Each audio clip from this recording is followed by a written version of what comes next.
Hello बच्चों। इलेक्ट्रोस्टैट chapter का electric field और इलेक्ट्रिक पोटेंशियल चैप्टर का क्वेश्चन है कि draw a graph show the variation of E with the perpendicular distance of a line charge. और उसके बाद आपको पता करना है कि अगर उस लाइन चार्ज से थोड़ी दूर R1 पर एक चार्ज Q रखा हुआ है तो R1 से R2 तक ले जाने में उसे कितना वर्क डन करना पड़ेगा। सबसे पहले तो आपको फॉर्मूला पता होना चाहिए electric field due to a long line charge.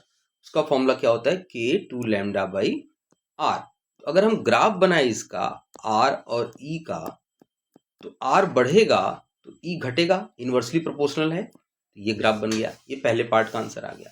दूसरे पार्ट में पूछ रहा है कि वर्क डन बताओ अगर उस लॉन्ग लाइन चार्ज से आप R1 से R2 डिस्टेंस पे जा रहे हो।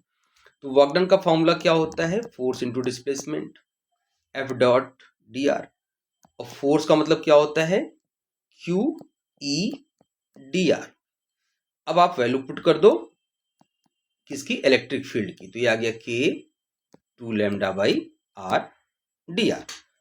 ओके, अब आप दोनों तरफ को इंटीग्रेट कर दीजिए, कांस्टेंट चीजों को बाहर कर दीजिए, के बाहर, क्यू बाहर, टू लैम्डा बाहर, 1/r D R.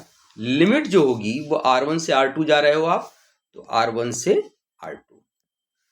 D W का इंटीग्रेशन डब्ल्यू हो गया, के क्यू टू लैम्डा, 1/r का इंटीग्रेशन होता है log r, बेस ई होता है R1 से R2। अब ये आ गया आपका k q two lambda log R2 minus log R1। इसको आप डायरेक्टली लिख सकते हैं log e R2 by R1। This one is a work done answer. आप चाहो तो के की वैल्यू 1/4 पे एप्सिलॉन नॉट भी पुट कर सकते हो। Thank you.